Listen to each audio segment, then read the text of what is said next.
আমি একটু দেখতে চাই যে রংপুর বিভাগের কে কোন জেলা থেকে আপনারা এসেছেন। কুড়িগ্রাম থেকে কারা এসেছেন দেখি, কুড়িগ্রাম। মাশাআল্লাহ মাশাআল্লাহ। আচ্ছা, গাইবান্ধা জেলার কে আসছেন? গাইবান্ধা, হ্যাঁ মাশাআল্লাহ। ঠাকুরগাঁও, ঠাকুরগাঁও অনেকে আসছেন। দিনাজপুর জেলা থেকে মাশাআল্লাহ। নীলফামারী, ঠিক আছে, ফি আমানিল্লাহ। পঞ্চগড় অনেক আসছে। রংপুর, রংপুর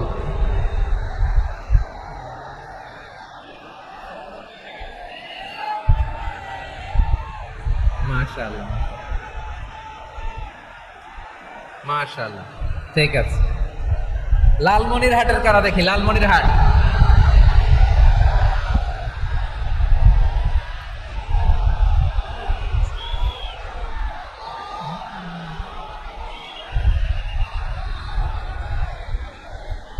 মাশাআল্লাহ মাশাআল্লাহ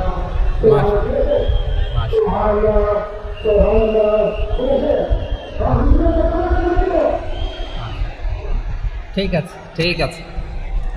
আচ্ছা, এই রংপুর বিভাগের বাইরে থেকে অন্য জেলার কারা কারা আসছেন দেখি, তাও আছে অনেকে। মাশাআল্লাহ, ঠিক আছে ঠিক আছে। আজকের প্রোগ্রামে উপস্থিত আছেন প্রধান অতিথি হিসেবে অধ্যক্ষ আসাদুল হাবিব দুলু ভাই, সাংগঠনিক সম্পাদক বিএনপি, জাতীয় নির্বাহী কমিটির সভাপতি, জেলা বিএনপি লালমনিরহাট। বিশেষ অতিথি হিসেবে আমাদের অনেক ভাইরা এসছেন, সবাইকে শুকরিয়া জানাই। সভাপতিত্ব করছেন জনাব আব্দুল হাকিম। আইন শৃঙ্খলা বাহিনী, প্রশাসন, ভলান্টিয়ার্স, শুনেছি আমি প্রায় 5,000 ভলান্টিয়ার্স আপনারা নিয়োগ দিয়েছেন। আলহামদুলিল্লাহ আলহামদুলিল্লাহ, অনেক গোছালো প্রোগ্রাম। আমার প্রাণ ঢালা ভালোবাসা জানবেন, আমার হৃদয়ের গহীন থেকে ভালোবাসা নেবেন, শুভেচ্ছা জানবেন সবাই। ঠিক আছে ঠিক আছে। প্রিয় ভাইরা,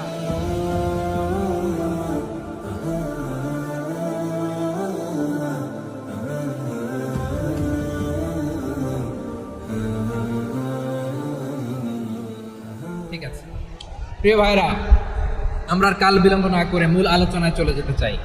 আজকে যে টপিকের উপর আমি কথা বলবো, টপিকটা হচ্ছে peaceful coexistence and communal harmony, শান্তিপূর্ণ সহাবস্থান এবং সাম্প্রদায়িক সম্প্রীতি। আমাদের বাংলাদেশে সাম্প্রদায়িক সম্প্রীতি আছে না নাই? আবহমান কাল থেকে আমরা মুসলিম, হিন্দু, বৌদ্ধ, খ্রিস্টান, পাহাড়ি, নৃগোষ্ঠী মিলেমিশে একাকার, আমরা সবাই মিলে বাংলাদেশ। আওয়াজ করে বলেন ঠিক কিনা?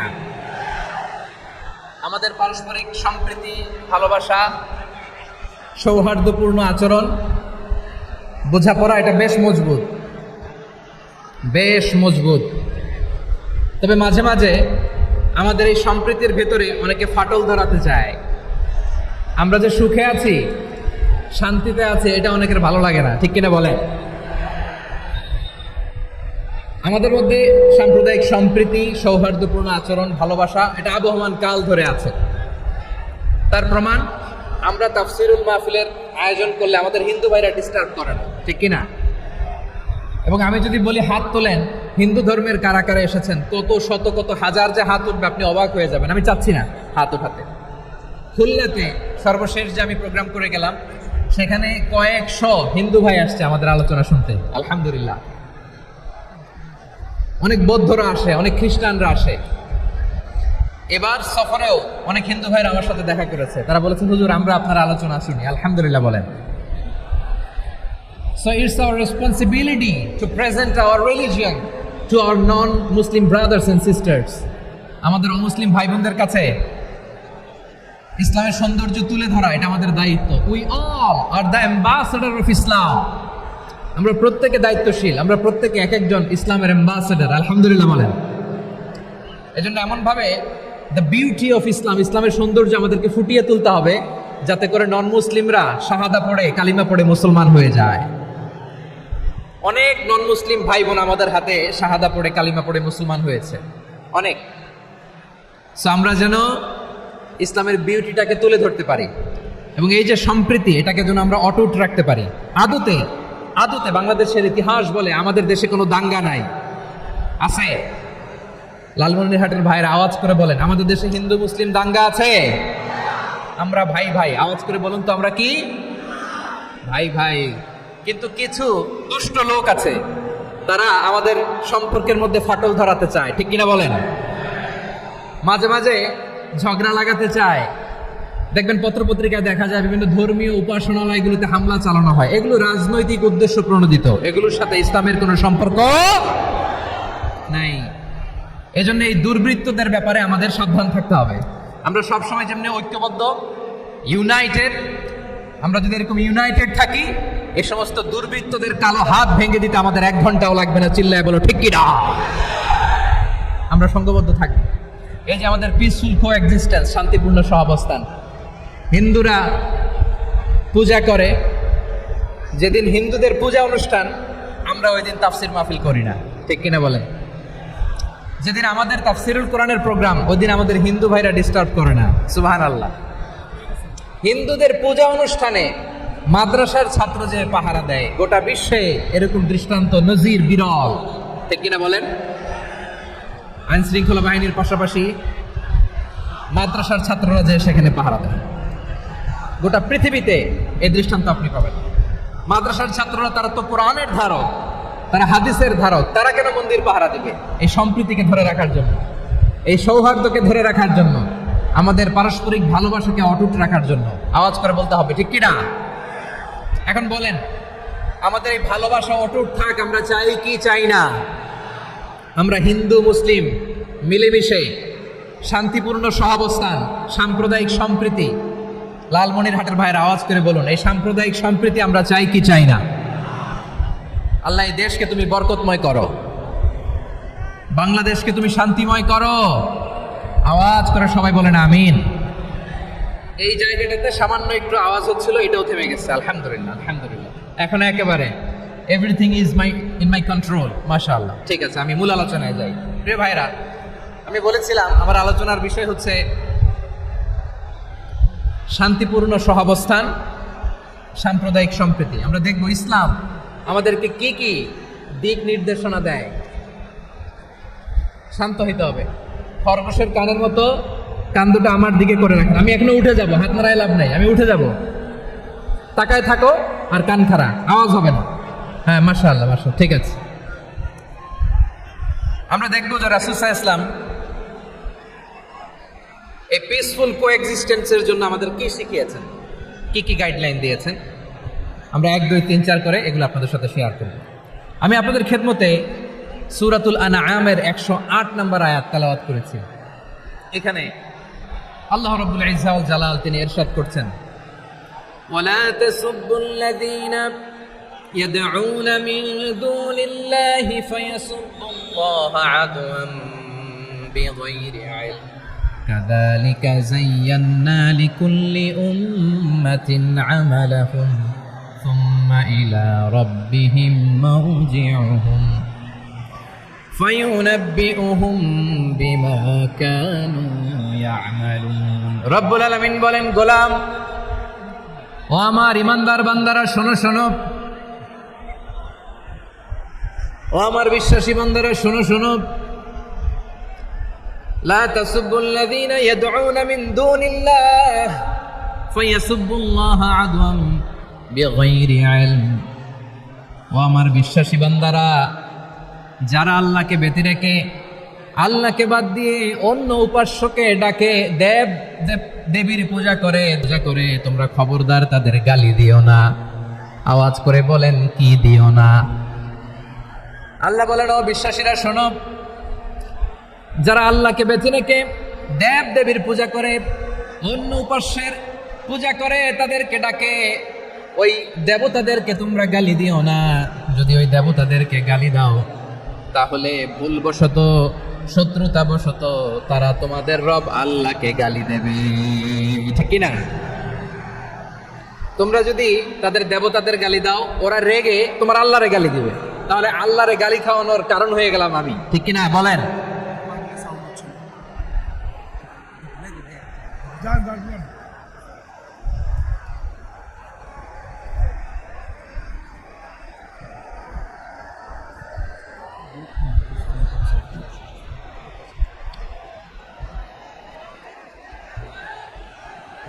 সম্মানিত ভাইরা, এত বিশাল প্রোগ্রাম, মাইকের একটা সেট আপ থাকে, তারগুলো অনেক সময় নড়ে যায়, ধাক্কা ধাক্কিতে ডিসপ্লেস হয়, একটু ঝামেলা হবে।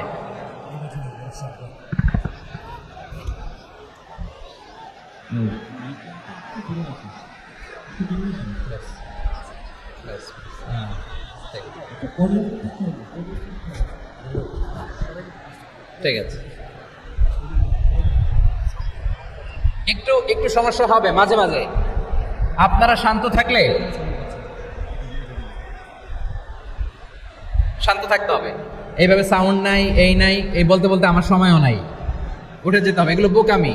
এই বিভাগীয় প্রোগ্রামগুলোতে যাই, চিৎকার চেঁচামেচি করে তোমরা আসো, সময় শেষ আমাকে উঠে যেতে হয়, আমরা তো বঞ্চিত হলাম। গুরুত্বপূর্ণ অনেক কথা শোনাবো তোমাদের, অনেক। প্রিয় ভাইরা, আপনারা শান্ত হয়ে বসুন, শান্ত হয়ে। রব্বুল আলামিন বলেন, খবরদার বিশ্বাসীরা, আল্লাহ ছাড়া যারা অন্যান্য উপাস্যদেরকে ডাকে, দেবতাদেরকে ডাকে, তাদেরকে তোমরা গালি দিও না। ওই সমস্ত দেবতাদেরকে যদি তোমরা গালি দাও, তাহলে তারা আল্লাহকে গালি দিবে, ঠিক কিনা বলে? আমরা দেবতাদের গালি দিলে ওরা আল্লাহকে গালি দিবে। রব্বুল আলামিন বলেন, খবরদার দেবতাদেরকে গালি দিও না, তাহলে ওরা তোমার রব আল্লাহরে গালি দেবে।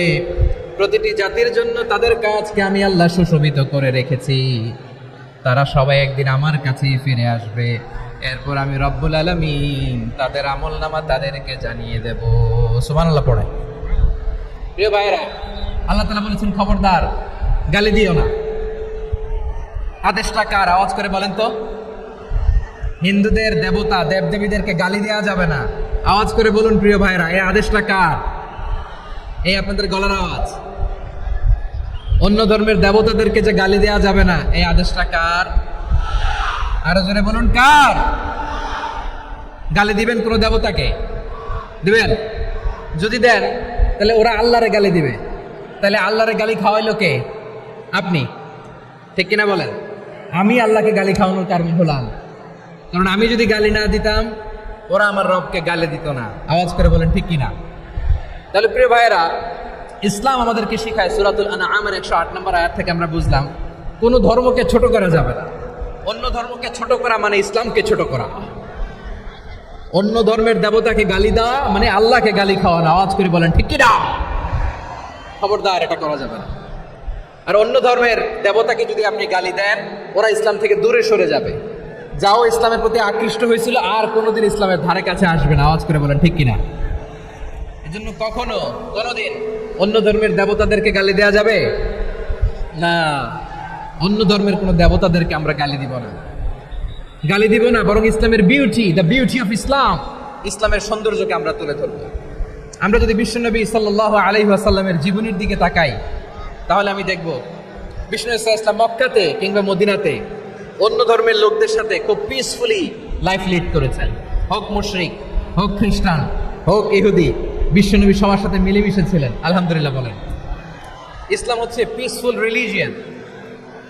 অন্য ধর্মের প্রতি সহনশীলতার সবক ইসলাম আমাদেরকে দেয়।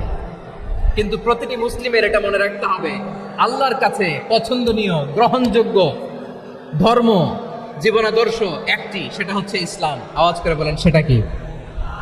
লালমনিরহাটের ভাইরা আওয়াজ করে বলুন, আল্লাহর কাছে মনোনীত ধর্ম একটি, সেটা কি?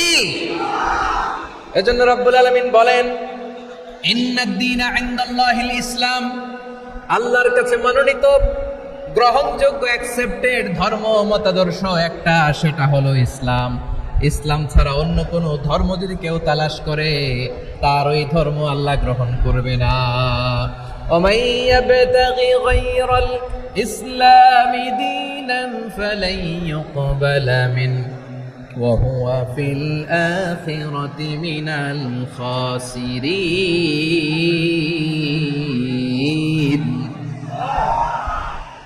Whoever seek anything except Islam, that won't be accepted from him, and he will be loser in the day of judgment. কিয়ামতের দিন ইসলাম ছাড়া কেউ যদি অন্য কোনো ধর্ম তালাশ করেছে দুনিয়াতে, তার এই মতাদর্শ গ্রহণ করা হবে না, and he will be loser, সে হবে লুজার, ক্ষতিগ্রস্ত। হাই হাই কোম্পানির ম্যানেজার, ওর আমও শেষ, সালাও শেষ। আওয়াজ করে বলেন ঠিক কি না? এজন্য ইসলাম পেয়ে আমরা খুশি না বেজার? প্রত্যেক নামাজ শেষে আমরা আল্লাহরে বলি, আল্লাহ রাদিতু বিল্লাহি রাব্বা ওয়া বিল ইসলামি দীনা ওয়া বি মুহাম্মাদিন নাবিয়্যান ওয়া রাসূলা। ও আল্লাহ, তোমারে রব হিসেবে পেয়ে আমরা খুশি। ও আল্লাহ, ইসলামকে ধর্ম হিসেবে পেয়ে আমরা খুশি। বিশ্বনবীকে আমাদের রাসূল পেয়ে আমরা খুশি। ঠিক কিনা বলেন? ইসলাম ছাড়া অন্য কোনো ধর্ম আমরা গ্রহণ করব না। ঠিক কিনা বলেন? আল্লাহর কাছে অ্যাকসেপ্টেড রিলিজিয়ান একটা, সেটা ইসলাম। তো বিশ্বনবী সাল্লাল্লাহু আলাইহি ওয়াসাল্লাম মক্কাতে কিংবা মদিনাতে খুব পিসফুলি এক্সিস্ট করেছেন, যে কোনো ধর্মের সাথে মিলেমিশে চলেছেন। তার প্রমাণ আমরা যদি রাসূল সাল্লাল্লাহু আলাইহি ওয়াসাল্লামের বায়োগ্রাফির দিকে তাকাই, তাহলে দেখব তিনি মুশরিকদের সাথে পিস ট্রিটি করেছেন, শান্তি চুক্তি, পিস ট্রিটি, পিস এগ্রিমেন্ট। আপনারা হুদাইবিয়ার সন্ধির নাম শুনেছেন? আমার লালমনিরহাটের কলিজার টুকরা ভাইয়েরা, হুদাইবিয়ার সন্ধির নাম আপনারা শুনেন নাই? ষষ্ঠ হিজরিতে বিষ্ণু ঈসা ইসলাম মুশরিকদের সাথে এই ট্রিটি করেছেন, চুক্তি। কাদের সাথে?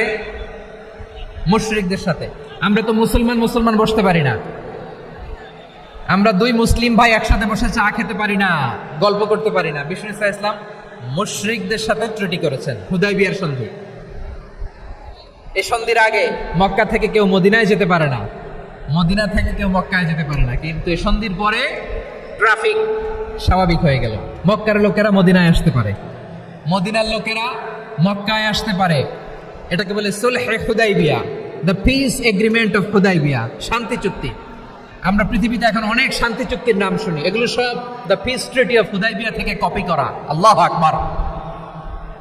তাহলে বিশ্বনবী সাল্লাল্লাহু আলাইহি সাল্লাম তিনি যে শান্তিপূর্ণ সহাবস্থানে বিশ্বাসী ছিলেন, মুসলমানেরা যে অন্য ধর্মের প্রতি সহনশীল, তার প্রমাণ হচ্ছে এই পিস ট্রিটি। শুধু তাই নয়, মাইকের সাউন্ডটা একটু বাড়াই দিতে হবে, খুব দুর্বল, একটু মজবুত করতে হবে,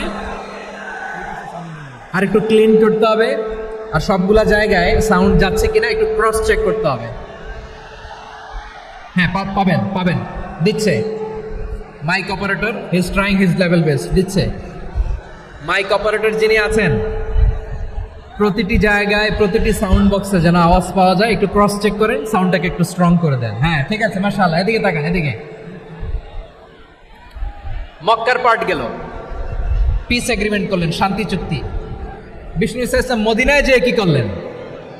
মদিনায় যে বিষ্ণু ঈসা ইসলাম মদিনা চার্টার করলেন, মদিনা সনদ, সাহিফাতুল মদিনা, এটার বলে মদিনা চার্টার। যে ওয়েস্টে, ইউরোপে, আমেরিকাতে তারা অনেক চার্টার করে, সব চার্টার মদিনা চার্টার থেকে কপি করা। আওয়াজ করে পড়েন সুবহানাল্লাহ। বিষ্ণু ঈসা ইসলাম মদিনায় গেলেন, মদিনাতে মুসলিম, মুশরিক, ইহুদি, এই তিন ধর্মের লোক মিলে সব স্টেক হোল্ডার যারা আছে সবাইকে নিয়ে বিষ্ণু ঈসা ইসলাম মদিনা চার্টার করলেন, মদিনা সনদ। পড়েন সুবহানাল্লাহ। শুধু তাই নয়, মক্কাতে বিশ্বনবী পিস এগ্রিমেন্ট করলেন, শান্তি চুক্তি মুশরিকদের সাথে। মদিনাতে যে বিশ্বনবী মদিনা চার্টার করলেন, মদিনা সনদ করলেন ইহুদিদের সাথে। আবার মদিনাতে বিশ্বনবী ইহুদিদের সাথে পিস ডায়ালগ করলেন, ইন্টারফেথ ডায়ালগ করলেন, আন্তধর্মীয় সংলাপ করলেন। যে সংলাপের মূল ভিত্তি ছিল তাওহীদ। মূল ভিত্তি ছিল কি? তাওহীদ। বিশ্বনবী ইহুদিদেরকে ডাকলেন, আহ্বান করলেন, কুল ইয়া আহলাল কিতাবি তাআলাউ ইলা কালিমাতিন সাওয়াইন বাইনানা ওয়া বাইনাকুম আল্লা না'বুদা ইল্লাল্লাহ ওয়া লা নুশরিকা বিহি শাইআন ওয়া লা ইয়াত্তাখিযা বা'দুনা বা'দান আরবাবাম মিন দুনিল্লাহ فإن تولوا فقولوا اشهدوا بأننا مسلمون সুবহানাল্লাহ পড়েন।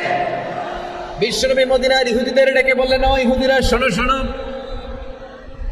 আসো এমন একটা আদর্শের প্রশ্নে আমরা একত্রিত হই, যে আদর্শের প্রচার তোমাদের নবীরাও করেছে, আমিও করি। যে আদর্শের কথা তোমাদের পবিত্র ধর্মগ্রন্থগুলোতে আছে, আমার কোরআনেও আছে, সেটা হলো তাওহীদ। আমরা এক আল্লাহ ছাড়া কারো ইবাদত করব না, আল্লাহর সাথে কাউরে শরীক করব না, আল্লাহ ছাড়া কাউরে রব মানব না। পড়েন সুবহানাল্লাহ। তাহলে আমার প্রিয় লালমনিরহাটের ভাইরা, মদিনাতে যে তিনি মদিনা চার্টার করলেন, মদিনা সনদ। পিস ডায়ালগ করলেন, শান্তির সংলাপ, ইন্টারফেথ ডায়ালগ করলেন, আন্তধর্মীয় সংলাপ যার ভিত্তি ছিল তাওহীদ। সুবহানাল্লাহ পড়েন। তাহলে অন্য ধর্মের প্রতি সব সময় ইসলাম সহনশীল, টলারেন্স।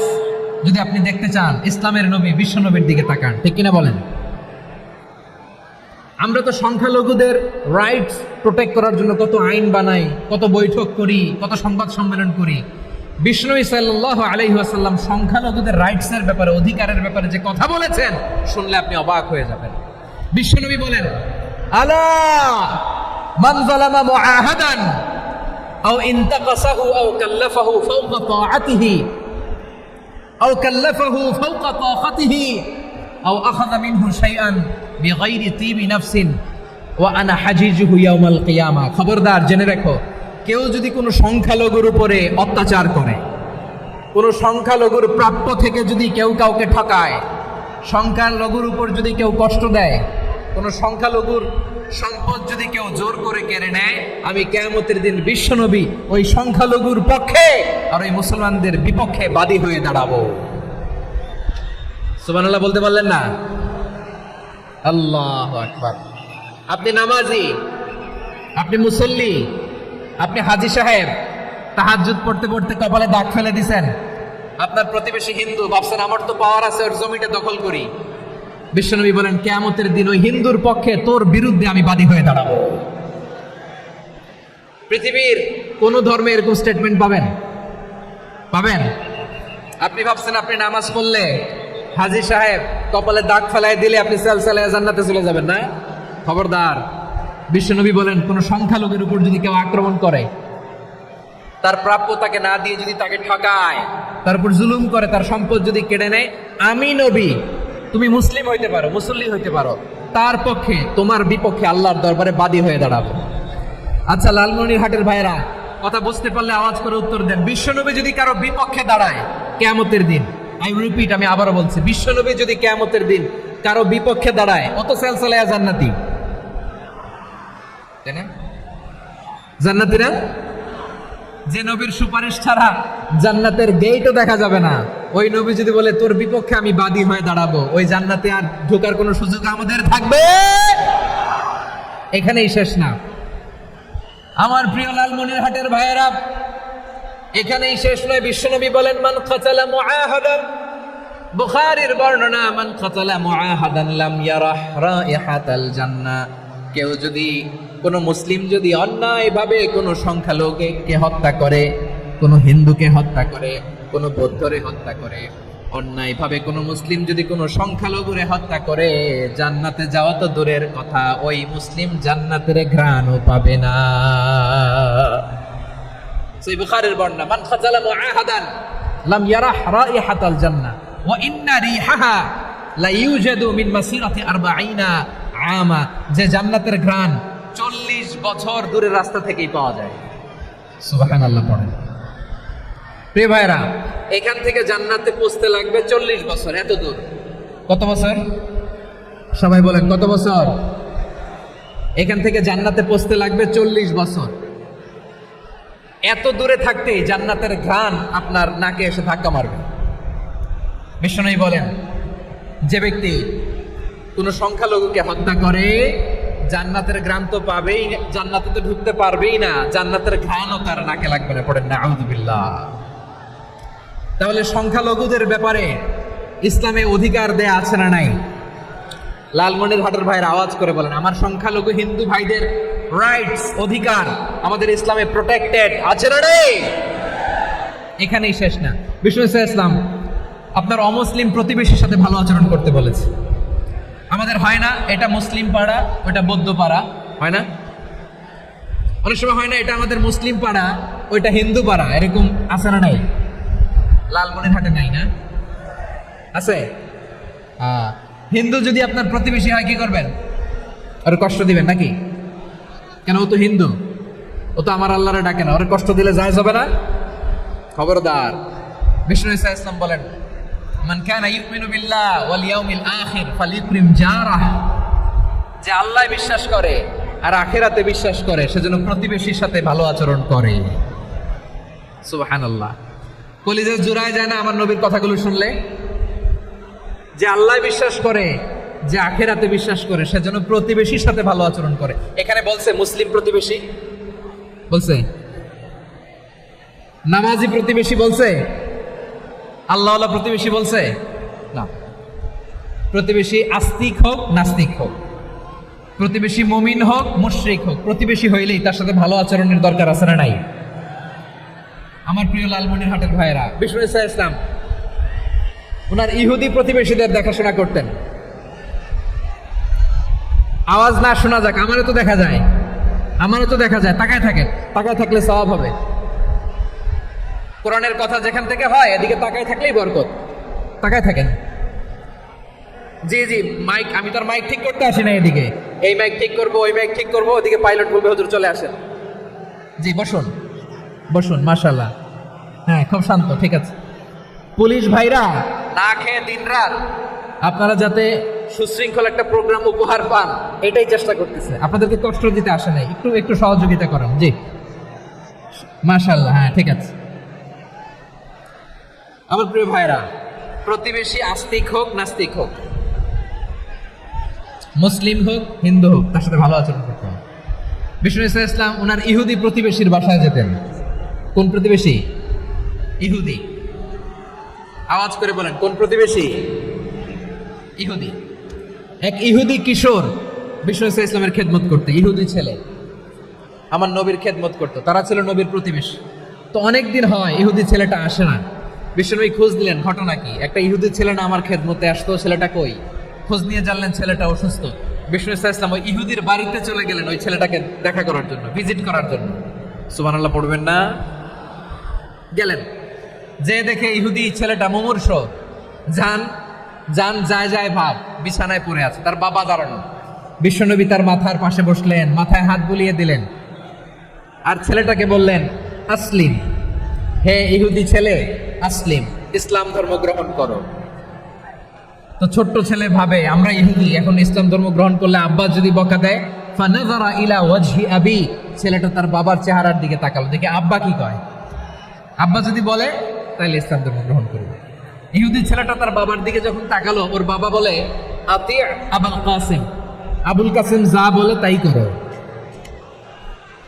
আবুল কাসিম হচ্ছে বিষ্ণু ইসলামের একটা কুনিয়াত, উপনাম। আমার রাসূলের বড় ছেলের নাম ছিল কাসেম। যেমন দেখবেন আমাদের এলাকায় কারো ছেলের বড় ছেলের নাম যদি হয় আব্দুল্লাহ, এরা আব্দুল্লাহর বাপ বলে ডাকে। কারো বড় মেয়ের নাম যদি হয় ফাতেমা, এরা কি ডাকে? ফাতেমার বাপ বলে না? তো বিষ্ণু ইসলামের বড় ছেলের নাম ছিল কাসেম। ইহুদি বাবা বলল, আতি আবুল কাসেম, আবুল কাসেম যা বলে তাই শোনো, মানে মোহাম্মদ যা বলে তাই শোনো। এই কথা শুনে ছেলে সাহস পাইছে। ছেলে আবার পড়তে আরম্ভ করলো, আশহাদু আল্লাহ ইলাহা ইল্লাল্লাহ ওয়া আশহাদু আন্না মুহাম্মাদার রাসূলুল্লাহ, পড়েন আল্লাহু আকবার। বিশ্বনবীর আহ্বান শুনে ওই আহ্বানে সাড়া দিয়ে ইহুদি ছেলে শাহাদা পড়ে মুসলমান হয়ে গেল। তার হৃদয়টারে ঈমানের নূর দিয়ে আলোকিত করে দিল কে?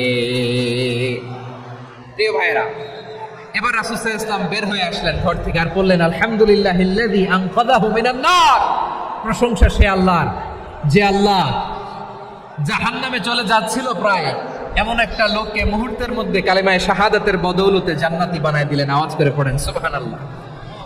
এই হাদিস থেকে আমরা কি শিখলাম? What is the moral of the story? এক নম্বর স্টোরি হলো, প্রতিবেশী ইহুদি হোক হিন্দু হোক, যাবেন, সুসম্পর্ক রাখবেন, উপহার দিবেন, বিপদে পাশে দাঁড়াবেন। তাইলেই তো আপনাদের প্রতি, মুসলমানদের প্রতি তারা আকৃষ্ট হবে, ঠিক কিনা বলেন? আপনি যদি হিন্দুদের সাথে বৌদ্ধদের সাথে নাই মিশেন, নাস্তিকের কাছে নাই যান, তো ইসলামের সৌন্দর্যটা ওরা বুঝবে কেমনে? আমার অনেক হিন্দু পরিচিত ভাই আছে, ওরা আমাদের ইফতারির প্রোগ্রামে এসে একসাথে ইফতারি করে। অনেক মদখোর আমার সাথে বসে একসাথে ডিনার করে। হাফ প্যান্ট পরা, গলায় স্বর্ণের চেইন, হাতে স্বর্ণের ব্রেসলেট, আইসা আমার সাথে ডিনার করছে, আছে এরকম। গাঁজাখোর, আমি বলে, আসো, welcome, welcome to my dinner, আসো বসো। বসলেই তো আমি ওর ডিএনএ, চিন্তার ডিএনএ চেঞ্জ করে দেওয়ার সুযোগ পাবো। চিল্লায় বলো ঠিক কিনা? আসতে হবে আমার কাছে। Our door is open. The door of Islam is open 24/7. সব সময় আমাদের ইসলামের দরজা আমার অমুসলিম ভাইদের জন্য খোলা আছে না নাই? এই হাদিস থেকে দুইটা শিক্ষা। এক নম্বর শিক্ষা, প্রতিবেশী মুসলিম হোক অমুসলিম হোক, যান অসুস্থ হইলে একটু আপেল নিয়ে যান, আঙ্গুর নিয়ে যান, কমলা নিয়ে যান, তাদের সাথে ভালো আচরণ করেন।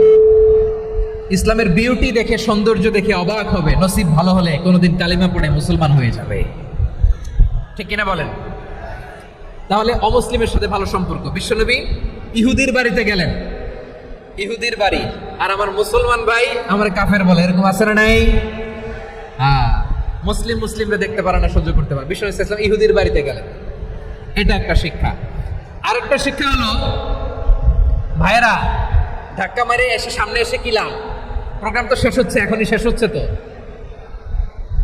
এই যে আমাদের বকশি ভাই ওয়াদা নিল, হাত তোলালো, মিম বলে এত কথা বললো, তো আমি জেলায় জেলায় যে খালি হাত নাড়াই তোমাদের জন্য নাকি? হ্যাঁ, হাত নাড়াই শুধু। এই ধাক্কাইতে ধাক্কাইতে এদিকে এসে হাত নাড়াইতেছে, হয়েছে তো, দেখলাম তো, ঠিক আছে, মাশাআল্লাহ, অনেক সুশৃঙ্খল, অন্যান্য যে কোনো জেলার জন্য সুশৃঙ্খল। আমার দিকে তাকাও, আমার দিকে তাকাও, ঠিক আছে। এই যে দাঁড়িয়ে আছে, একটা ছেলে নড়ে না, দেখছেন? মাশাআল্লাহ, মাশাআল্লাহ, মাশাআল্লাহ। হ্যাঁ, এইভাবেই। আর কয়েকটা মজাদার কথা আছে, শোনো। এই হাদিস থেকে আমাদের শিক্ষা হলো, আমার প্রতিবেশী যেই ধর্মের হোক আমি সম্পর্ক রাখবো। অসুস্থ হলে যাব, কি বলেন ভাইরা? যাবেন না? যাবেন না আপনারা? আচ্ছা, 2 নম্বর শিক্ষা হলো, বিষ্ণু ইসলামের খাদেম ছিল ইহুদি, এতদিন খেদমত করলো, একদিনও বিশ্বনবী ওরা কালিমার দাওয়াত দেয় নাই। কারণ কি? বিশ্বনবী একটা ভালো সময়ের অপেক্ষা করতেছিলেন, প্রপার টাইমিং। দাঈর কাজ হচ্ছে দাঈ ইলাল্লাহ, সে হচ্ছে সুযোগ সন্ধানী। দাঈ সুযোগ খোঁজে, কখন দাওয়া দিলে ব্যাটে বলে হবে, ঝোপ বুঝে কোপ মারে, ঠিক কিনা বলেন? বিষ্ণু ইসলাম ভালো সময়ের অপেক্ষা করতেছিলেন, দেখি ভালো সময় আসুক আসুক আসুক আসুক।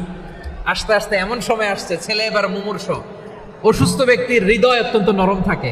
হসপিটালে যখন কেউ যায় তার হৃদয়টা বড্ড নরম থাকে, মৃত্যুর ভয়ে তার অন্তরটা নরম থাকে, ঠিক কিনা বলেন? এই প্রপার টাইমিং এর অপেক্ষা করতেছিলেন, যখনই টাইমিং পেয়েছেন দাওয়াত দিলেন, পড়ো লা ইলাহা ইল্লাল্লাহ, সুবহানাল্লাহ পড়েন সবাই।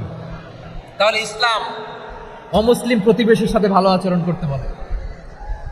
ইসলাম অমুসলিম মাতা পিতার সাথেও ভালো আচরণ করতে বলে। মাতা পিতা যদি অমুসলিম হয় তাহলে ফেলে দিতে পারবেন? পারবেন? আমার লালমনিরহাটের ভাইরা, অনেক হিন্দু ছেলে আমাদের হাতে শাহাদা পড়ে মুসলিম হয়, কিন্তু ওর মা মুসলমান হয় নাই, বাবাও হয় নাই, এরকম আছে না নাই? তো ও হয়েছে মুসলিম, মা বাপ হিন্দু, এখন মা বাপ কি বাদ? হ্যাঁ, মা বাপ বাদ দেয়া যাবে? যেই মা আপনারা 9 মাস 8 মাস পেটে ধারণ করলো, আপনার মায়ের নার ছেঁড়া ধন, আপনি ওই মারে বাদ দিতে পারবেন? যে মায়ের বুকের তাজা দুধ খেয়ে আপনি আজকে বাড়ন্ত তাজা তরতাজা, ওই মারে বাদ দেয়া যাবে? মায়ের এক ধারে দুধের দাম, কাটিয়া গায়ের চাম, পাপোশ বানাইলে ঋণের শোধ হবে না, এমন দরদি ভাবে কেউ হবে না আমার মাহা গো। মায়ের এক ধারে দুধের দাম, কাটিয়া গায়ের চাম, পাপোশ বানাইলে ঋণের শোধ হবে না, এমন দরদি ভাবে কেউ হবে না আমার মাহা গো। ঠিক না? মাকে তো বাদ দেয়া যায় না। وقضى ربك ألا تعبدوا إلا إياه وبالوالدين إحسانا। আল্লাহ বলে অবধারিত 2টা ভার্ডিক্ট তোমাদের জন্য, এক আল্লাহর ইবাদত করবা আর মা বাবার প্রতি ইহসান করবা। আদেশটা কার? মা বাবার প্রতি ইহসান করতে হবে। আমার মা হিন্দু হোক ভালো আচরণ করতে হবে, বৌদ্ধ হোক ভালো আচরণ করতে হবে। আমার যে সমস্ত হিন্দু ভাইয়েরা মুসলিম হয়েছে, তোমাদের মা বাবা এখনো মুসলমান হয় নাই, তাদের সাথে ভালো আচরণ করতে হবে। আপনাদের খেদমত নিজে করতে হবে, অথবা খেদমতের ব্যবস্থা করাই দিতে হবে। মান্থলি যে খরচ লাগে এটা দিতে হবে। আরে তুমি এখন মুসলিম, তোমার মা বাবা হিন্দু, এখনই তো সুযোগ ইসলামের সৌন্দর্য দেখানো। এখন মা বাবা যদি দেখে আরে এটা হিন্দু থাকতে তো বদমাইশ ছিল, বেয়াদব ছিল, কি এমন ধর্ম সে গ্রহণ করলো যেটা গ্রহণের সাথে সাথে সে পাল্টে গেল? কি এমন ধর্ম সে গ্রহণ করেছে যেটা তার জীবনকে আলোকিত করে দিয়েছে? নসিব ভালো হলে তারাও কালিমা পড়ে মুসলমান হয়ে যাবে। বিষ্ণু ইসা ইসলামের স্ত্রীর নাম ছিল আয়েশা রাদিয়াল্লাহু তাআলা আনহা। আবু বকর রাদিয়াল্লাহু তাআলা আনহুর মেয়ে। আবু বকর রাদিয়াল্লাহু তাআলা আনহুর আরেক মেয়ের নাম হচ্ছে আসমা। কি নাম? দুজনই আবু বকর রাদিয়াল্লাহু তাআলা আনহুর মেয়ে, আসমা আর আয়েশা। নাম দুটো কেমন লাগে? আসমা নামটা কেমন লাগে? আয়েশা নামটা কেমন লাগে? সবার ভালো লাগে নাই? নাম দুটো আপনাদের ভালো লাগে? লালমনিরহাটে অনাগত যদি কন্যা সন্তান হয়, যদি মনে চায় আসমা রেখে দিতে পারবেন, যদি মনে চায় আয়েশা রেখে দিয়েন।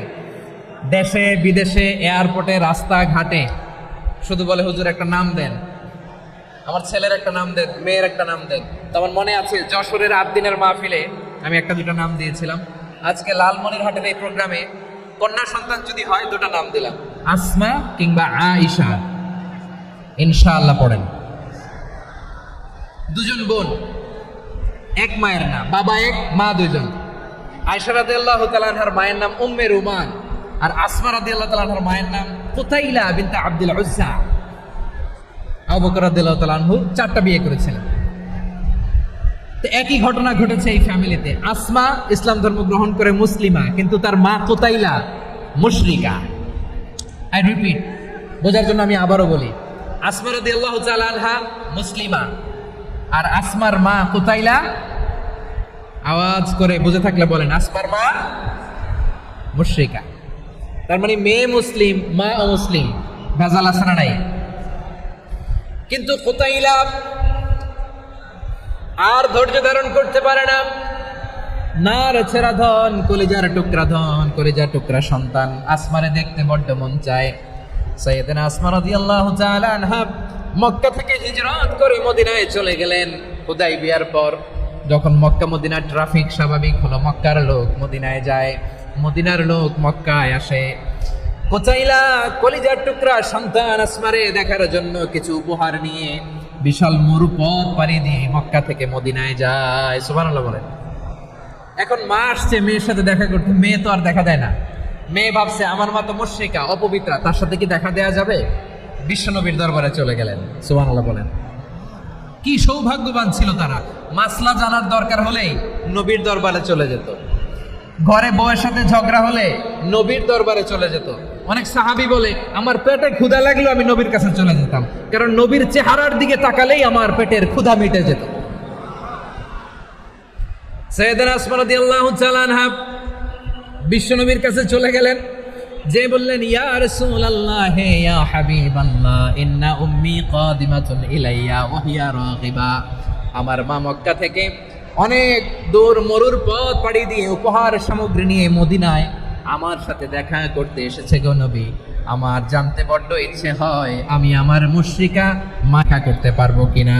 আফা আসিলুহা, আগে যেমনি আমি আমার মায়ের সাথে ভালো আচরণ করতাম, যেমনি আমি আমার মায়ের সাথে সদাচরণ করতাম গো নবী, এখন আমি মুসলিমা, মা মুশরিকা, এখনো কি আগের মতো সদাচরণ করতে পারবো নাকি? বিশ্বনবী বললেন, নাম সিলিহা, হ্যাঁ রে আসমা, অবশ্যই অবশ্যই, আগে ঠিক যেমন তুমি তোমার মায়ের সাথে ভালো আচরণ করতে, এখনো তেমনি আগের মতো ভালো আচরণ করবা। আওয়াজ করে পড়েন সুবহানাল্লাহ। কি ইসলাম আমরা পেয়েছি! কত ব্রড মাইন্ডেড আমাদের ইসলাম, কত ওপেন মাইন্ডেড ইসলাম, কত ওপেন আপ করতে পারে, চিন্তা করতে পারেন। বিষ্ণু বললেন, হ্যাঁ অবশ্যই, নাম সিলিহা, আগে যেমনি ভালো আচরণ করছো আসমা, এখন ওই রকমই করো, পারলে আরো বাড়াই করো। সুবহানাল্লাহ বলেন।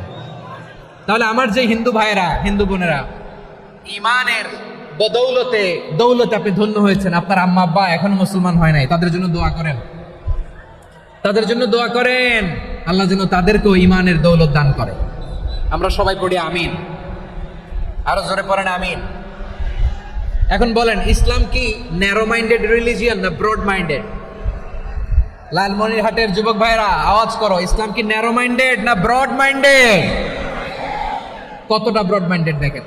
বিশ্বনবী সাল্লাল্লাহু আলাইহি সাল্লাম অমুসলিমরা যদি নবীকে উপহার দিত, ওই উপহারও বিশ্বনবী গ্রহণ করতেন। সুবহানাল্লাহ পড়েন। আপনার অমুসলিম বন্ধু যদি উপহার দেয়, সেটাও আপনি নিতে পারবেন, যেটা নেওয়া জায়েজ। কিন্তু আপনার বন্ধু যদি আপনার মদের বোতল দেয়, নিতে পারবেন? হ্যাঁ, মদের বোতল দিলে পারবেন না।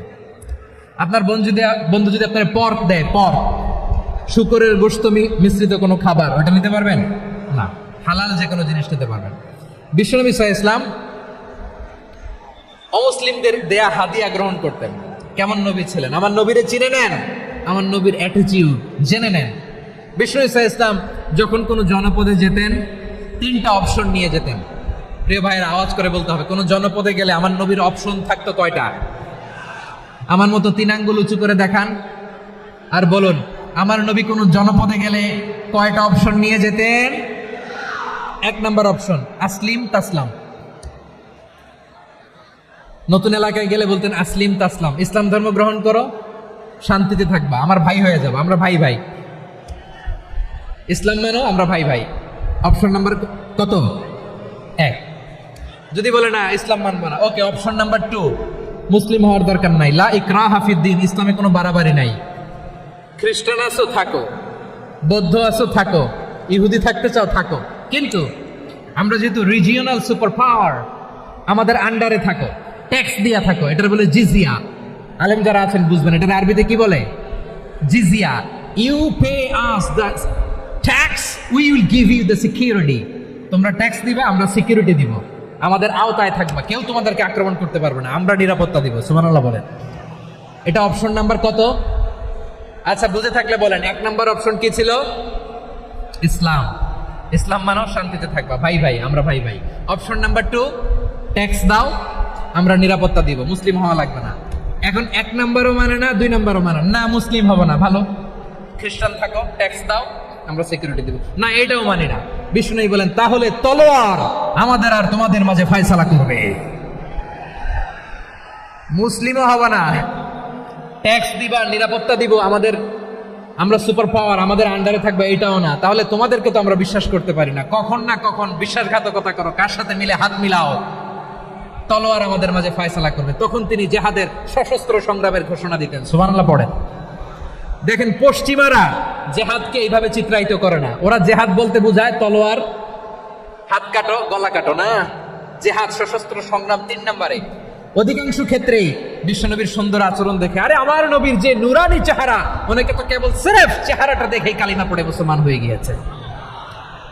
যারা মুসলিম হয় নাই তারা তাদের ইসলামেই বলবৎ ছিল, ট্যাক্স দিয়ে ইসলামের আন্ডারে ছিল। যারা এটাও মানে নাই ওইটাও মানে নাই, তাদের বিরুদ্ধে জিহাদ।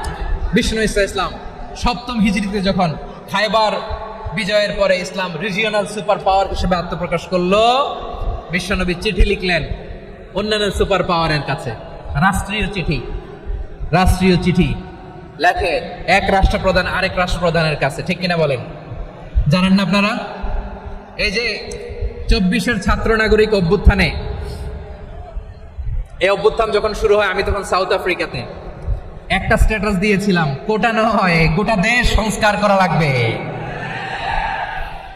শুধু বাংলাদেশ নয়, সারা বিশ্বের বাংলা ভাষাভাষী লোকেরা এই আন্দোলনের সাথে সমর্থন তারা করেছে, এটাকে সাপোর্ট করেছে, তারা সমর্থন দিয়েছে।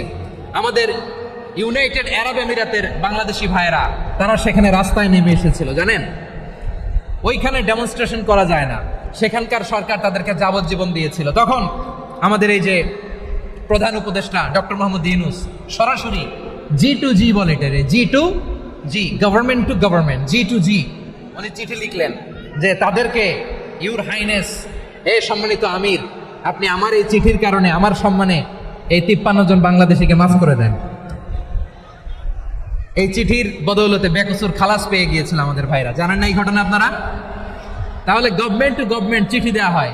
7ম হিজরিতে বিষ্ণু ইসলাম সব সুপার পাওয়ারের কাছে চিঠি দিলেন, রোমান সম্রাটের কাছে, পারস্য অধিপতির কাছে, মিশরের অধিপতির কাছে, সবার কাছে চিঠি লিখলেন। চিঠির ভাষা ছিল এরকম, মিন মুহাম্মাদিন রাসূলিল্লাহ ইলা মুকাওকিস আযীমিল কিবত, মুহাম্মদ রাসূলুল্লাহর পক্ষ থেকে মিশরের বাদশার কাছে, আসলিম তাসলাম, ইসলাম মানো, শান্তিতে থাকবা, সালামুন আলা মান ইত্তাবাআল হুদা, শান্তি তার জন্য যে হেদায়েতের অনুসরণ করে। সুবহানাল্লাহ পড়েন। তো এই চিঠি অনেকে ভালোভাবে রিসিভ করেছে, অনেকে এই চিঠি পাওয়ার পরে নবীর কাছে আবার ইন রিটার্ন উপহার পাঠিয়েছে। কি পাঠিয়েছে? উপহার। মিশরের বাদশা মুকাওকিস তিনি বিশ্বনবীকে বিশাল এক উপহারের ডালি পাঠিয়েছেন। মিশরের বাদশা মুকাউকেস ছিলেন ধর্মে খ্রিস্টান। লালমনিরহাটের ভাইয়েরা আওয়াজ করে বলেন, মিশরের বাদশা ধর্মে কি ছিল? খ্রিস্টান। কি উপহার দিয়েছিল আমার নবীকে? শুনতে মনে চায়? আওয়াজ নাই লালমনিরহাটের গলায়, শুনতে মনে যায়? 1000 স্বর্ণ মুদ্রা, 1000 স্বর্ণ মুদ্রা। 2টা খ্রিস্টান দাসী, একজনের নাম মারিয়া বিনতে শামউন আল কিবতিয়া, আরেকজনের নাম সিরিন বিনতে শামউন আল কিবতিয়া। একজন খ্রিস্টান দাস 20 থান কাপড় জামা বানানোর জন্য, আমরা নবী যেন সেলাই করে জামা বানাতে পারে এজন্য 20 থান কাপড়, 20 থান ফাইন গার্মেন্ট, সুবহানাল্লাহ পড়বেন না? এরপরে একটা গাধা যেটার নাম ছিল ওফাইর, আর একটা খচ্চর এটার নাম ছিল দুলদুল। খচ্চর চিনেন? গাধা আর ঘোড়ার ক্রসিং এ যে প্রাণীটা দুনিয়াতে আসে এটার খচ্চর বলে। তো এই যে সুপার পাওয়ার, খ্রিস্টান বাদশার কাছে নবী চিঠি লিখলেন, ওই খ্রিস্টান বাদশা আমার নবীকে উপহার দিল, বিশ্বনবী এই উপহারগুলো সানন্দে গ্রহণ করেছে। সুবহানাল্লাহ পড়বেন না? তাহলে অমুসলিম কেউ যদি আপনাকে উপহার দেয়, হালাল উপহার হলে আপনি গ্রহণ করতে পারবেন। অনুরূপভাবে পারস্যের বাদশা রোম সম্রাট বিশ্বনবীকে উপহার পাঠিয়েছেন, আমার নবী সবগুলো উপহার গিফট গ্রহণ করেছেন। সুবহানাল্লাহ বলেন। তাহলে প্রিয় লালমনিরহাট আওয়াজ করে বলুন, ইসলাম কি ন্যারো মাইন্ডেড রিলিজিয়ন না ব্রড মাইন্ডেড? আম্মাজান আয়েশার কাছে মাসালা জানতে চায় মেয়েরা, এ আম্মাজান, অগ্নি উপাসকেরা তাদের ঈদের দিন নওরোজের সময় আমাদেরকে পাখি দেয়, নেওয়া যাবে? উনি বললেন, ওরা জবাই করে দিলে নেওয়া যাবে না, কিন্তু ওরা যদি ফলমূল এরকম খাবার দেয় এগুলো নেওয়া যাবে। তার মানে অমুসলিমদের দেয়া উপহার এটা গ্রহণ করা যায়। সুবহানাল্লাহ বলেন। শুধু তাই নয়, বিষ্ণু ঈসা ইসলাম অমুসলিমদের সাথে আর্থিক লেনদেনও করেছেন, ফিনান্সিয়াল ডিলিং করেছেন। অমুসলিমদের সাথে প্রয়োজনে আপনি ফিনান্সিয়াল ডিলিং করতে পারবেন। আমরা প্রায় দেখি বাজারের মিষ্টির দোকানগুলো আমার হিন্দু ভাইদের। লালমনিরহাটে মিষ্টির দোকান, দইয়ের দোকান কারা চালায়? হিন্দুরা চালায় না? তারপরে যে বারবার শপ, চুল কাটে যে নাপিত, অধিকাংশ নাপিতের দোকানে কারা? আমার হিন্দু ভাইরা। আপনি চুল কাটতে পারবেন কিনা? পারবেন কিনা বলেন? পারবেন। তার দোকান থেকে দই মিষ্টি কিনতে পারবেন কিনা? হ্যাঁ, আমার মুসলিম ভাইয়ের দোকান থাকলে ওইটারে আমি বেশি প্রায়োরিটি দিব, ঠিক কিনা? কিন্তু যদি তাদের সার্ভিস নিতে চান, প্রোডাক্ট নিতে চান, পারবেন। তার দলিল সহিহ বুখারী, আম্মা জান আয়েশা রাদিয়াল্লাহু তাআলা আনহা বলেন, ইশতারা রাসূলুল্লাহ সাল্লাল্লাহু আলাইহি ওয়াসাল্লাম মিন ইয়াহুদিয়িন তুআমান ওয়া রাহানাহু দিরআহু মিন হাদিদ।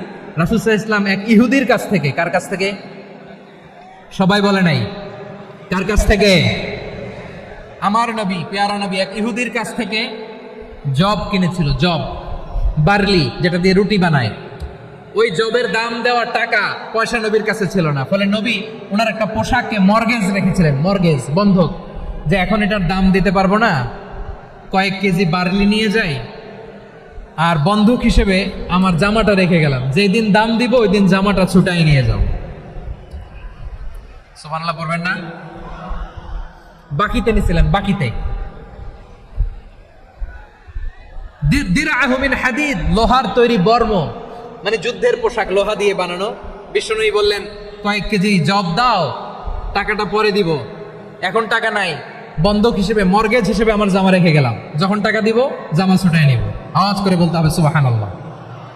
এ থেকে বোঝা গেল অমুসলিমদের সাথে ফিনান্সিয়াল ডিলিং করা যায়, অর্থনৈতিক লেনদেন করা যায়, কেনাবেচা করা যায়, প্রোডাক্ট কেনা যায়। এমনকি আমাদের মসজিদে নববীতে বারান্দায় আপনারা একটা অটোমেটিক ফ্লাইং আমব্রেলা দেখছেন? সূর্য যখন বাড়ে মসজিদে নববীর বারান্দা ইয়ার্ডের মধ্যে অটোমেটিক্যালি কিছু আমব্রেলা আছে, সাঁ করে খুলে যায়, আর সূর্যের তাপ লাগে না। আবার সন্ধ্যাবেলায় এই আমব্রেলাগুলো ওরা ক্লোজ করে ফেলে, দেখেন নাই না? দেখছেন? এই মসজিদে নববীকে সর্বোচ্চ উন্নত মানের কনস্ট্রাকশন ইনফ্রাস্ট্রাকচারে ডেভেলপ করার জন্য কর্তৃপক্ষ কিছু অমুসলিম ইঞ্জিনিয়ারের, ডিজাইনারের সহায়তা নিয়েছিল। সুবহানাল্লাহ বলেন। কোন দলিলের ভিত্তিতে? এই দলিলের ভিত্তিতে যে বিষ্ণু ঈসা ইসলাম অমুসলিমদের সাথেও লেনদেন করেছেন। আওয়াজ করে বলতে হবে আল্লাহু আকবার। শুধু তাই নয়, ইন কেস অফ ইমার্জেন্সি, প্রয়োজনে ইসলামের খাতিরে, ইসলামকে সামনের দিকে এগিয়ে নিয়ে যাওয়ার জন্য অমুসলিমদের সাপোর্ট নেওয়া জায়েজ আছে। সুবহানাল্লাহ বলেন। অমুসলিমদের সাপোর্ট নেয়া, তাদের থেকে অর্থ নেয়া, পলিটিক্যাল সাপোর্ট, পলিটিক্যাল অ্যাসাইলাম নেওয়া যায়। আমাদের অনেক বিশ্ববরেণ্য দায়ীরা আমেরিকায় অস্থায়ীভাবে অ্যাসাইলাম নিয়ে থাকে, নিজের দেশে গেলে ফাঁসিতে ঝুলাই দিবে। যুগ যুগ ধরে দায়ীদের উপর এরকম অত্যাচার আর নির্যাতন আছে না নাই? মিশরের অনেক দায়ীরা পাশ্চাত্যে যেয়ে থাকে, এই যে তারা পলিটিক্যাল অ্যাসাইলাম নিয়ে থাকে, রাজনৈতিক আশ্রয়, এটা জায়েজ আছে না? এটা যে জায়েজ আছে তার প্রমাণ স্বয়ং বিশ্বনবী সাল্লাল্লাহু আলাইহি ওয়াসাল্লাম পলিটিক্যাল সাপোর্ট নিয়েছিলেন অমুসলিমদের কাছ থেকে। সুবহানাল্লাহ বলেন। খুব মজাদার একটা ঘটনা, শুনবেন? আপনাদের আগ্রহ দেখে তো মনে হয় না শোনার ইচ্ছা আছে। আছে আছে, গলায় জোর আছে। লিল্লাহি তাকবীর, লিল্লাহি তাকবীর, নারে তাকবীর। মাশাআল্লাহ।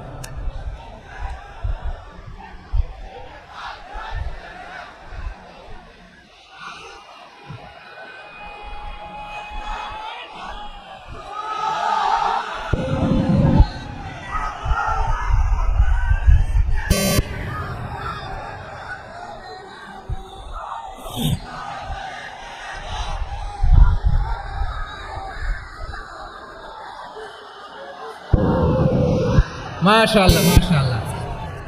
থামুন থামুন আমার ভাইরা, বিশ্বনবীর বয়স তখন প্রায় 51 বছর। কত বছর? বিশ্বনবীর সবচেয়ে কাছের মানুষ খাদিজা রাদিয়াল্লাহু তাআলা আনহা ইন্তেকাল করেছেন। বিশ্বনবী বড্ড কষ্ট পেলেন, হৃদয়টা ভেঙে খান খান। যিনি ঘরের ভেতরে বিশ্বনবীকে সান্ত্বনা দিতেন, ভালোবাসা দিতেন, বাইরে গেলে কুরাইশরা বকাঝকা করে, অত্যাচার করে, কিন্তু আম্মাজান খাদিজা রাদিয়াল্লাহু তাআলা আনহা ঘরটারে এমন শান্তির নীড় বানায় রেখেছেন, এই ঘরের ভিতরে ঢুকলে বিশ্বনবীর কলিজাটা ঠান্ডা হয়ে যেত। এজন্য রব্বুল আলামিন বলেন, খাদিজা, ও আমার বান্দি খাদিজা, জান্নাতে এমন স্পেশাল একটা ঘর আমি তোমার জন্য রেডি করে রেখেছি। ওই ঘরের মধ্যে কোনো আওয়াজ নাই, ওই ঘরের মধ্যে কোনো নয়েজ নাই, ওই ঘরে কোনো বিশৃঙ্খলা নাই। কারণ মক্কার জমিনে আমার নবী কুরাইশদের বিশৃঙ্খলা, নয়েজ আর ঝামেলাগুলোকে উপেক্ষা করে যখন তোমার ঘরের ভিতরে ঢুকতো, ঘরটারে তুমি শান্তির নীড়, ঠান্ডা, নীরব, নিস্তব্ধ, নিঝুম আর শান্তির নীড় বানিয়ে রেখেছো। এজন্য জান্নাতে স্পেশাল একটা শান্তির নীড় আমি তোমারে উপহার দেব। ওই প্রিয়তমা স্ত্রী খাদিজা ইন্তেকাল করলেন, বিশ্বনবীর হৃদয় ভেঙে খান খান।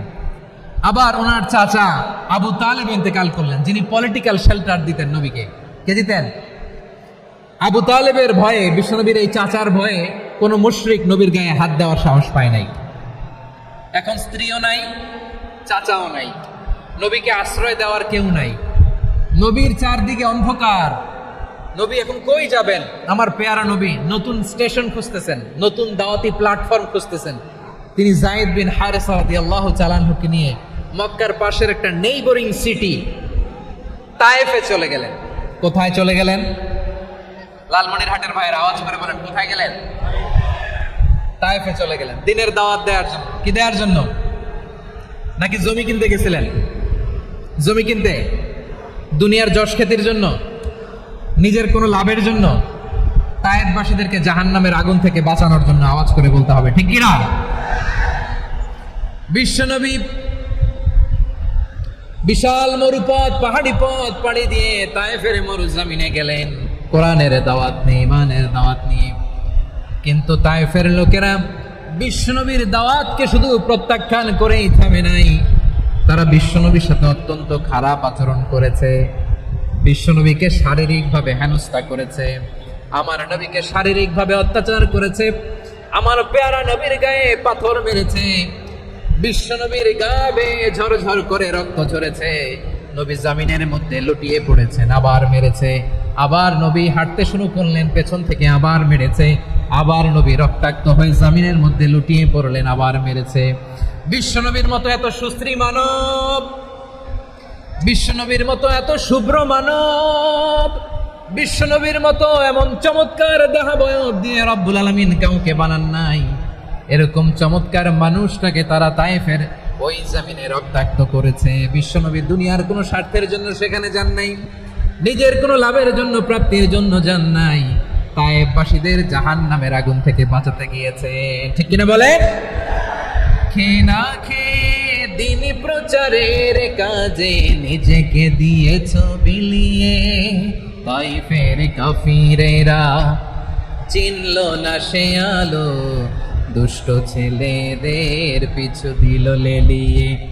পাথরের আঘাতে ক্ষত বিক্ষত হয়ে সারা শরীর থেকে রক্ত ঝরে।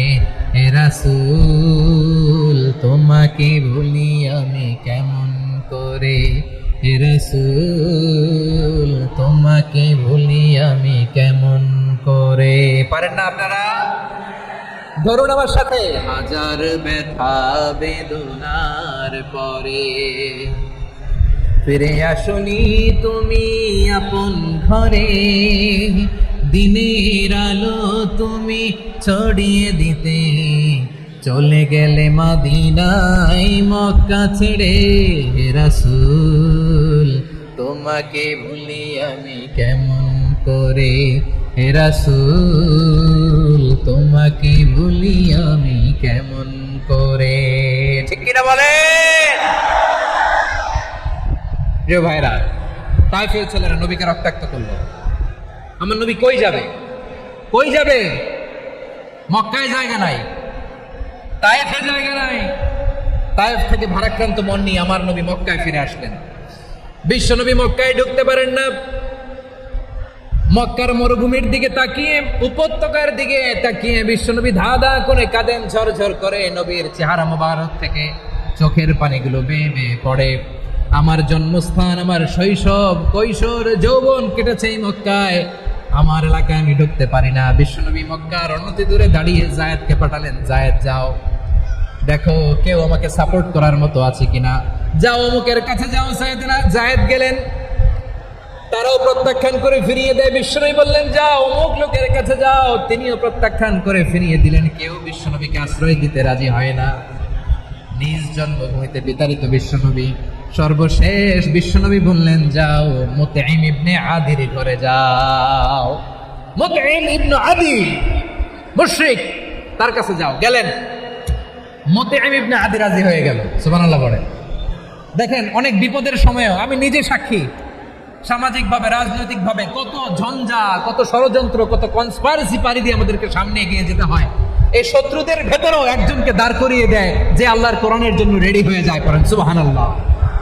মুতঈম ইবনে আদি, আল্লাহ তার মনকে নরম করে দিলেন। মুতঈম বলে মুহাম্মদ আমি তোমাকে আশ্রয় দিব। তার দুই ছেলেকে পাঠালেন, যাও খোলা তলোয়ার নিয়ে, স্কট দিয়ে, গার্ড অফ অনার দিয়ে মুহাম্মদকে মক্কায় ঢোকাও, আর বলো আমি আমান দেব। আমান কি দিব? আমান মানে সিকিউরিটি, নিরাপত্তা। সিকিউরিটি ছাড়া, আমান দেওয়া ছাড়া কেউ থাকতে পারতো না মক্কায়। দুই ছেলে বিষ্ণু ইসা ইসলামকে নিয়ে আসলো। নবী কাবার চারদিকে তাওয়াফ করলেন, নামাজ পড়লেন। আবু জাহেল, উকবা, শাইবা, ওয়ালিদ ইবনে মুগীরা সবাই দেখে, কেউ কিছু করতে পারে না। কারণ মুতঈম ইবনে আদি ঘোষণা দিয়েছেন আমি মুহাম্মদকে আমান দিয়েছি, মুহাম্মদের গায়ে যেন কেউ স্পর্শ না করে। আওয়াজ করে পড়েন সুবহানাল্লাহ। নবীর এই বিপদকালে মুহূর্তে মুতঈমের হৃদয়টারে নরম করে দিল কি? আচ্ছা লালমনিরহাটের ভাইরা বলেন, এই মুতঈম কি মুসলিম ছিল না মুশরিক? সবাই বলতে হবে মুসলিম না মুশরিক? তাহলে মুশরিকের কাছ থেকে নবী পলিটিক্যাল অ্যাসাইলাম, আধুনিক রাষ্ট্রবিজ্ঞানের ভাষায় পলিটিক্যাল অ্যাসাইলাম যেটাকে বলে, রাজনৈতিক আশ্রয়, ওনার আমান বা নিরাপত্তার এই ঘোষণায় তিনি মক্কায় ঢুকলেন। যতদিন নিরাপত্তা ছিল ছিলেন। মুতঈম যখন মারা গেল, বিষ্ণু ইসলাম হিজরত করে মদিনায় চলে গেলেন। সুবহানাল্লাহ। কিন্তু মুতঈম যে বিশ্বনবীর উপকার করছে এটা বিশ্বনবী ভুলে নাই। আমাদের অনেকে আছে উপকার করার পরে আর খেয়াল থাকে না, খাওয়ার পরে গলা দিয়ে নামলে আর খেয়াল থাকে না। এরকম আছে না নাই? আমার নবী বলে নাই। বদরের প্রান্তরে 70 জন কাফেরকে যখন বন্দী করে বিশ্বনবীর সামনে হাঁটু গেড়ে দাঁড় করানো হলো, বসানো হলো, 70 জন কাফের। কয়জন? বিশ্বনবী তাদের দিকে তাকিয়ে বললেন, সহিহ বুখারীর বর্ণনা, লাউ কানাল মুতঈম ইবনে আদি হাইয়ান সুম্মা কাল্লামানি হাউলাই নাতনা লা তারাকতুহুম লাহু। বদরের প্রান্তরে 70 জন বন্দী কাফিরের দিকে তাকিয়ে আমার নবী বললেন, আজকে মুতঈম ইবনে আদি যদি বেঁচে থাকতো আর তোমাদের 70 জনের ব্যাপারে যদি মুতঈম এক বাক্যে একটা সুপারিশ করতো, তার সম্মানে আজকে তোদের সবাইকে আমি মাফ করে দিতাম। সুবহানাল্লাহ নাই? ওই যে চিল্লাচিল্লি যে কথা বুঝে নাই, কোন জিনিস মিস করছে ওরা নিজেরাও বোঝে নাই। বিশ্বনবী মুতাইমের এই সাহায্যের কথা বলে নাই। 70 জন মুশরিক হাঁটু গেড়ে বসা, নবী চাইলে এখনই এক্সিকিউশন অর্ডার দিতে পারে। তিনি বললেন, আজকে যদি মুতাইম বেঁচে থাকতো আর মুতাইম যদি তোদের জন্য সুপারিশ করতে, এই আবর্জনাগুলোর ব্যাপারে সুপারিশ করতে, আমি মুহূর্তেই তোদেরকে এমনি মাফ করে দিতাম। এবার বলেন, ইসলাম কি ন্যারো মাইন্ডেড না ব্রড মাইন্ডেড? শুধু তাই নয়, যাকে যে সম্মান দেয়ার আমার নবী দিতেন, হোক আস্তিক হোক নাস্তিক, হোক মুসলিম হোক অমুসলিম। বিষ্ণু ইসলাম যখন রোমান সম্রাটের কাছে চিঠি লিখেছেন, আমার প্রিয় লালমনিরহাটের ভাইরা, অল্প কয়েক মিনিট কয়েকটা জরুরি কথা বলবো, এদিকে তাকান, এদিকে তাকান। রোমান সম্রাটের কাছে বিশ্বনবী যখন চিঠি লিখলেন মিন মুহাম্মদ রাসূলিল্লাহ ইলা হিরাকলা আযীমির রোম, মুহাম্মদের পক্ষ থেকে হিরাক্লিয়াসের কাছে, যিনি হচ্ছেন আযীমির রোম। এটা নবী নিজ থেকে বানায় লিখছেন অতিরিক্ত সম্মান দিয়ে। কোন রাষ্ট্রপ্রধান যখন আসে তাদেরকে আমরা কি বলি জানেন? তার নামের শেষে HE এটা লিখতে হয়, H.E. মানে হিজ এক্সেলেন্সি। কি লেখে? হিজ এক্সেলেন্সি অথবা ইউর হাইনেস, ইউর ম্যাজেস্টি।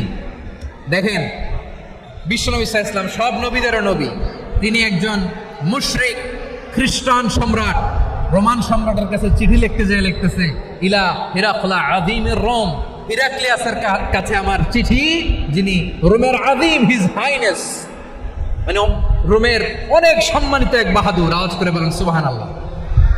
তার মানে যাকে যে সম্মান দেয়ার এটা বিশ্বনবী দিতেন। এমনকি যে ইহুদিরা ভালো ছিল, এই ইহুদিদেরও প্রশংসা করেছেন বিশ্বনবী মুহাম্মদুর রাসূলুল্লাহ সাল্লাল্লাহু আলাইহি ওয়াসাল্লাম। এক ইহুদির প্রশংসা করেছেন বিশ্বনবী। ইহুদির কার? আমি তো আমার ভাইয়ের প্রশংসা করি না, আমি তো এক আলেম আরেক আলেমরে স্পেস দেই না, আমি তো এক দায়ী আরেক দায়ীর সাথে বসতে চাই না। আমার নবী ইহুদির প্রশংসা করে। কার প্রশংসা? ওই ইহুদির নাম ছিল মুখাইরিক। সিরাত গ্রন্থ ঘাটলে পাবেন। তিনি বলেছেন, মুখাইরিক খাইরু ইয়াহুদ, Mukhayriq is the best of the Jews. জুইসদের মধ্যে সে সবচেয়ে ভালো। কেন প্রশংসা করলেন তার? এর কারণ মদিনা চার্টারে কথা ছিল সব ধর্মের মুসলিম মুশরিক ইহুদিরা মিলে মদিনাকে রক্ষা করবে। কিন্তু তৃতীয় হিজরিতে যখন উহুদের যুদ্ধ শুরু হলো, সবার কথা ছিল যেই আক্রমণ করে আমরা মদিনাকে বাঁচাবো। কোন শহরকে বাঁচাবো? মদিনাকে। কিন্তু কুরাইশরা যখন অ্যাটাক করলো, ইহুদিরা আর আসে না, ইহুদিরা আর বেরোয় না। বিষ্ণু বললেন, ওহে ইহুদিরা, তোমরা না চুক্তি করলে আমার সাথে যে মদিনা বাঁচাতে সবাই ঝাঁপিয়ে পড়বো, আসো। একটা ইহুদিও বেরোয় না, কেউ আসে না সেদিন, একজন ছাড়া। তার নাম মুখাইরিক। তার নাম কি? মুখাইরিক বাহাদুরের মতো ঘোড়সওয়ার হয়ে বেরিয়ে গেলেন এবং বললেন, গোটা ইহুদি সাম্রাজ্যের একজনও যদি না আসে, আমি মুখাইরিককে কেউ ঘরে আটকে রাখতে পারবে না। বেরিয়ে আসলেন, এসে বললেন, আমি মুহাম্মদের পক্ষে যুদ্ধ করব। আমি মারা গেলে আমার সম্পদ আমার উত্তরাধিকারীরা পাবে না, আমার সম্পদ তোমরা মুহাম্মদকে দিয়ে দিবা। সুবহানাল্লাহ। উহুদের ময়দানে 70 জন মুসলমান শহীদ হলো। এই ইহুদি, সেও মুসলমানের পক্ষে যুদ্ধ করে নিহত হলো। সুবহানাল্লাহ বলেন। মুসলিমদের লাশ যখন নিয়ে আসা হলো, এই মুখাইরিকের লাশও নিয়ে আসা হলো। মুসলিমদের লাশের পাশে মুখাইরিকের লাশ দেখে বিশ্বনবী মুখাইরিকের প্রতি অনেক খুশি হলেন। আর বিশ্বনবী খুশি হয়ে বললেন, মুখাইরিক খায়রু ইয়াহুদ, মুখাইরিক যদিও তুমি ইহুদি, তারপরে তুমি সব ইহুদিদের মধ্যে সেরা ইহুদি। পড়েন সুবহানাল্লাহ। আমার নবী ইহুদিকেও সম্মান দিতে কার্পণ্য করে নাই। আওয়াজ করে বলেন আল্লাহু আকবার। প্রিয় ভাইরা, এবার সর্বশেষ আওয়াজ করে বলেন, ইসলাম কি ন্যারো মাইন্ডেড নাকি ব্রড মাইন্ডেড? সবাই বলেন, ন্যারো মাইন্ডেড না ব্রড মাইন্ডেড? এজন্য অমুসলিম হইলেই তারা আমাদের শত্রু নয়। শত্রু কারা? এই লালমনিরহাটের ভাইয়েরা শোনেন, শত্রু কারা? যে সমস্ত অমুসলিম আমাদেরকে নিশ্চিহ্ন করে দিতে চায়, যে সমস্ত অমুসলিম আমাদের ভূখণ্ড থেকে আমাদেরকে তাড়িয়ে দিতে চায়, যে সমস্ত অমুসলিম আমার ধর্ম নিয়ে তুচ্ছতাচ্ছিল্য করে চিল্লায় বলেন ঠিক কিনা, তারা আমাদের শত্রু। সাধারণ অমুসলিমরা আমার শত্রু নয়। এই যে হিন্দুরা থাকে, এরা আমার ভাই, বৌদ্ধরা আমার ভাই, খ্রিস্টানরা আমার ভাই, ইহুদিরা আমার ভাই। তারা দিনই ভাই নয়, তারা মায়ের পেটের ভাই নয়, তারা মানবিক দিক থেকে ভাই। ও মানুষ, আমিও মানুষ। ইসলাম মানুষকে সম্মান করে, চিল্লায় বলো ঠিক কি না? যারা আমাদের অস্তিত্বকে নিশ্চিহ্ন করতে চায়, যারা আমাদের ভূখণ্ডকে দখল করতে চায়, যারা আমাদেরকে নিয়ে মকারি করে, ফান করে, টিটকারি করে, আমার ধর্ম নিয়ে খেলা করে, তাচ্ছিল্য করে, ওদের বিরুদ্ধে আমাদের জিহাদ। সাধারণ মুসলিম আমাদের শত্রু নয়। আপনি জানেন নিউ ইয়র্কে, আমি তো নিউ ইয়র্কে ছিলাম অনেকদিন, ওখানে ফিলিস্তিনিদের পক্ষে যখন আমরা মিছিল করেছি, অনেক ইহুদি আমাদের সাথে মিছিলে দাঁড়িয়েছে। কারণ ওরাও জানে এই ভূখণ্ড ফিলিস্তিনিদের ভূখণ্ড। আওয়াজ করে বলো লালমনিরহাট ঠিক কি না? ইসরায়েলের রাজধানী খোদ তেল আবিবে অনেক ইহুদিরা বেঞ্জামিন নেতানিয়াহু তার বিরুদ্ধে মিছিল করেছে। তো তারা কি আমাদের শত্রু? না। অনেক খ্রিস্টান আমাদের সাথে, আমাদের স্বার্থ রক্ষায় আমাদের পাশে দাঁড়িয়েছে। খেয়াল রাখবেন, হিন্দু আর হিন্দুত্ববাদ এক নয়, ইহুদি ধর্ম আর জায়নিজম এক নয়। জায়নিজমের বিরুদ্ধে আমাদের সংগ্রাম, আমাদের জিহাদ, চিল্লায় বলেন ঠিক কি না? এই যে ফিলিস্তিনের ভাইরা, তারা তাদের স্বাধীনতা সংগ্রামের জন্য লড়াই করছে, করে যাচ্ছে, আমরা এটাকে সমর্থন জানাই, চিল্লায় বলো ঠিক কি না? কাশ্মীরের ভাইরা স্বাধীনতার জন্য সংগ্রাম করছে, আমরা সেই সংগ্রামকে সমর্থন জানাই, আওয়াজ করে বলো ঠিক কি না? যারাই আমাদের ইসলামকে নিশ্চিহ্ন করতে চায়, তাদের বিরুদ্ধে আমাদের সংগ্রাম, আওয়াজ করে বলতে হবে ঠিক কি না? ওই সমস্ত দুর্বৃত্তদের সাথে আমাদের কোনো সম্পর্ক নাই। আমরা যদি ঐক্যবদ্ধ থাকতে পারি, ওই দুর্বৃত্তরা চান্স পায় না। আমরা ঐক্যবদ্ধ থাকতে রাজি আছি। লালমনিরহাটের ভাইয়েরা, আমরা ঐক্যবদ্ধ থাকলে ওই দুর্বৃত্তদের কালো হাত ভেঙে দিতে আমাদের সময় লাগবে না। তাদের কালো হাত ভেঙে দিতে রাজি আছে মুসলমান? কারা কারা রাজি? দু হাত তুলে দেখা।